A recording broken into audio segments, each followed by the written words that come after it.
오늘 우리에게 주신 하나님 말씀은 요한복음 4장 10절로 제가 읽겠습니다. 요한복음 4장 10절입니다.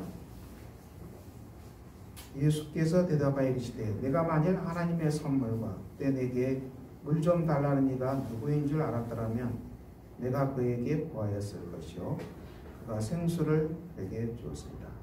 여자가 이르되 주여 물기를 그릇도 없고 이 물은 깊은데 어디서 당신이 그 생수를 얻겠사옵나이까? 우리 조상 야곱이 이 우물을 우리에게 주셨고 또 우리가 여기서 자기와 자기 아들들과 짐승이 다 마셨는데 당신이 야곱보다 크니까? 예수께서 대답하여 이르시되 이 물을 마시는 자마다 다시 목마르려니와 내가 주는 물을 마시는 자는 영원히 목마르지 아니하리니 내가 주는 물은 그 속에서 영생하도록 솟아나는 샘물이 되리라. 아멘. 오늘 예수님께서는 사마리아 여인과 대화하고 계십니다. 예수님은 사마리아 여인을 찾아오셨습니다. 우리가 사마리아 사람은 가장 천대받는 사람들입니다. 이 아수르에 의해서 북이스라엘이 멸망당하고 그들은 아수르의 포로가 됐습니다. 아수르는 혼합 정책을 취해서 다른 민족과 결혼을 시킨 것입니다. 이스라엘 민족의 피가 섞인 것입니다. 이스라엘은 대단히 자존심이 상한 것입니다. 이 사마리아 사람들이죠. 그래서 이스라엘 사람들은 사마리아 사람들을 상대도 안 합니다. 그런데 여자입니다. 이스라엘 사람들은 여성은 이 사람을 계산할 때 수혜치도 않습니다. 이 사마리아 여인이 얼마나 천대받은 사람이겠습니까? 이 정오에 아무도 없는 틈에 겨우 물길로 오는 그런 불쌍한 여인입니다. 그런데 예수님은 이 여인을 찾아오셨습니다. 이것이 복음서가 증언하는 바입니다. 오늘 이 땅에서 가난하고 멸시받고 천대받는 이런 사람들을 세상은 하찮게 될지 몰라도 우리 주님은 찾아오십니다. 이 땅에서 우리가 가난하고 약하고 천대받는다고 생각할 때 주님이 우리에게 찾아오셔서 우리에게 말씀하십니다. 주님은 사마리아 여인에게 무엇을 말씀하십니까? 물을 얘기하시는데요. 우물에서 마시는 물, 그 이상을 얘기하고 있습니다. 우물에서 마시는 물은 우리가 먹으면 다시 목마르게 되지만 주님께서 주시는 물은 영원히 목마르지 아니한다.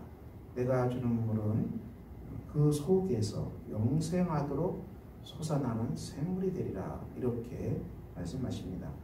사마리아 여인은 남편이 5이 있어도 만족함이 없었습니다. 우리가 세상의 것에 대해서 물론 우리가 풍족하게 있지는 않지만은 우리가 많이 가져도 그렇게 행복하지는 못할 것입니다. 물론 그 정도의 지위에 이르지는 못했어도 우리가 부자들, 선진국들의 행복 지수가 대단히 낮다는 것을 알고 있습니다. 세계적으로 행복 지수가 가장 높은 민족은 나라는 최하위 가난한 나라가 훨씬 더 이 행복 지수가 높은 것입니다. 제가 태국 땅을 잠깐 다녀왔었는데 거기는 정말 우리보다 경제적인 것들이 많이 떨어진 나라입니다. 그래도 사람들의 표정과 이런 것들은 훨씬 여유가 있다고 느껴졌습니다. 우리 한국은 굉장히 잘 사는 나라지만은 이 경쟁이 심하고 또 각박하지 않습니까? 한국이 아시아에서는 굉장히 상이 잘 사는 나라에 속합니다. 그렇지만 행복 지수는 대단히 떨어지는 나라입니다. 우리가 이걸 보더라도 우리가 세상에서 추구하는 것으로는 우리가 물론 경쟁적으로 많이 받을 수는 있어도 결코 많이 얻는다고 해서 행복하지는 않다는 것을 알 수 있습니다. 그 주님은 이 마셔도 갈증 나는 것이 아니라 영생하도록 주시는 샘물을 약속하고 계십니다. 이것은 주님을 믿을 때 우리 하나님께 주시는 성령의 생수를 말씀하고 있습니다. 누구든지 예수 그리스도를 주로 영접하고 죄 용서함 받은 사람들에게 성령께서 강림하십니다. 그리고 성령의 생수가 우리 안에서 넘쳐날 것입니다. 오늘 예수님은 이 생수를 약속하고 계십니다. 우리는 모두가 다 예수를 믿고 우리 안에 생수가 성령이 넘쳐나는 사람들입니다. 우리가 성령을 받았으면 그 이후에 삶이 훨씬 소중합니다. 에스겔 47장은 성전에서 물이 흘러나와서 이 온 땅을 향해서 나아갑니다. 이 과정에서 우리가 주목할 것은 이 선지자가 물을 따라서 걸어간다는 것입니다.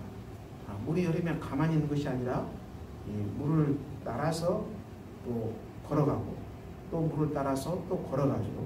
그래서 물이 발목에 오르고 또 물이 허리에 오르고 또 어떻게 됩니까?